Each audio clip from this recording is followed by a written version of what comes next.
Hello and welcome to You've Seen It Before, movie reviews of Connections in Mind, and welcome back to my reaction series to each and every episode of Season 2 of The Orville. Now, if you're joining this series midstream, this is just my short-form reaction series where I react to every episode of Season 2 as they come out and give my thoughts on the episode, as well as some analysis on plot developments and character arcs that seem familiar and where you may have seen them before. Now, with all that being said, without further ado, let's get into The Orville Season 2, Episode 11, entitled Lasting Impressions. This episode focuses on a time capsule that has been uncovered on Earth from the year 2015, which is approximately 400 years in the past in the world of The Orville. And among the items buried in this time capsule is a smartphone, which holds pretty much the entire life of a woman named Laura. And Gordon finds himself infatuated with this woman, and while it starts out merely as a way for him wanting to get to know this woman who put her life in this time capsule, and it turns into something more as he finds that he is falling in love with a woman who has been dead for 400 years. And it is possible because he has created a hollow simulation of her, extrapolated from her life as recorded on this phone. And as this infatuation gets deeper and deeper, the problems for Gordon become greater and greater as he tries to balance this newfound love interest with his duties to the ship and what's good for him in the long run.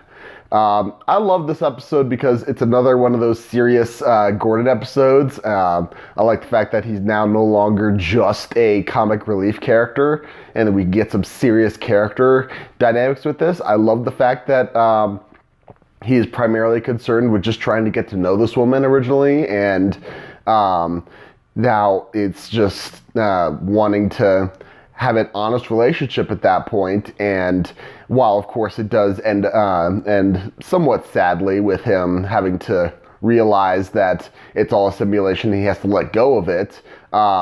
It does bring up the question of, even though it is kind of brought up somewhat haphazardly in the middle there, of if the feelings that this simulation generates are real, does that not make Laura real in some aspect? And this episode doesn't necessarily answer that question, but the fact that it brings it up at all, I feel, is a really good narrative to go with, and I really appreciate that as the episode went on.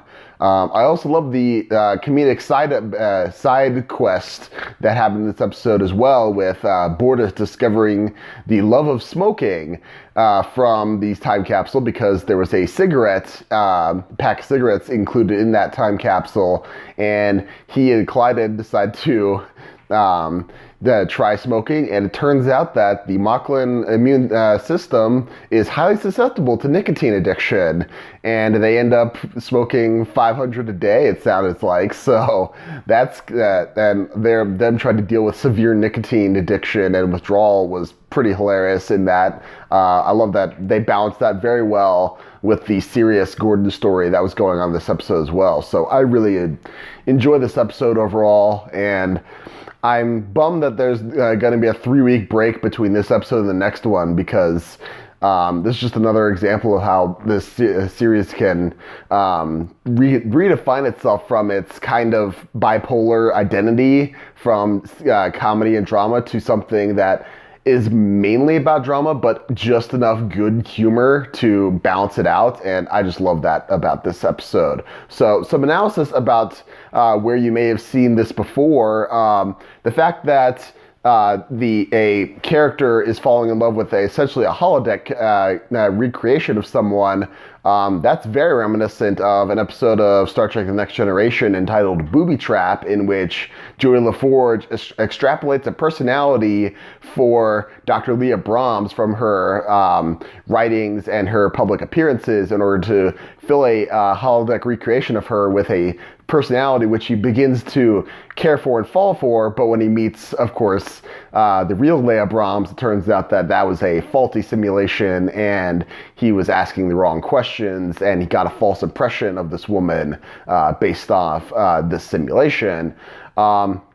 Another example of a Star Trek character falling in love with a holodeck character would be one sort of similar would be Star Trek Voyager Alter Ego, which involved Ensign Kim falling in love with a holodeck character, but that was only a one-time thing, and that was more of a infatuation rather than actual love. The more prominent example would be also from Star Trek Voyager, Fairhaven, the character of Michael Sullivan, which Captain Janeway finds herself falling in love with.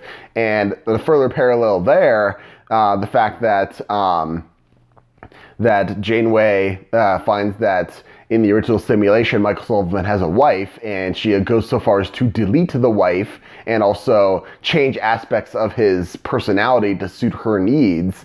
So there's interesting ramifications there. And I love that how they play with a similar thing here with Gordon deleting Laura's boyfriend in the simulation and exploring how that removing from her life drastically changes how she lived her life and her personality at that point. So I loved how they dived into that. As far as other things, the side plot of the aliens who are highly susceptible to a form of addicting substance. I found that to be very reminiscent of a further episode of Star Trek Voyager entitled Someone to Watch Over Me, in which the alien ambassador, it turns out his species is highly susceptible to alcohol and drunkenness, and his body can't process alcohol, so he becomes incredibly drunk. And that is, of course, played for laughs at some point, or seriousness in that episode. Much like how the Moclans are susceptible to nicotine addiction. And on the subject of nicotine addiction, I just couldn't help but think of an episode from the first season of Third Rock from the Sun, in which the alien crew, expedition crew, discovers smoking for the first time, and they become overly obsessed with it, Dick especially, and that leads to him chain smoking a lot and having a lot of interesting and funny situations deriving from him seeking out the best places to smoke. So those are my main points of comparison for this episode. What did you think of this episode of The Orville? Did you like it? Did you not like it? What about my analysis? Did you agree with it? Disagree with it? Did I miss anything? I may have missed something here or there. Let me know down in the comments down below. Thank you so much for watching. I appreciate whatever audience I can get. You guys are the best. Be sure to look for my next reaction video for the next episode of Season 2 of The Orville, which, as I said, will be in 3 weeks. Also, look for my reaction to the newest episode of Star Trek Discovery, which is out now, and I'll be posting my reaction to that in the next day or so. Also, I do movie reviews, as I say, on my channel. My most recent review is for Captain Marvel, which is up on my channel now. And also look for my review of the live-action remake of Dumbo, which is coming out next week, which is, I believe, March 29th, I believe is when it's scheduled to come out. So look for that in the coming days as well. So thank you so much for watching. If you like what you see, please like, share, and subscribe. As I said, I appreciate whatever audience you get. You guys are the best, but just remember, there is nothing new under the sun. And yes, you have seen it before.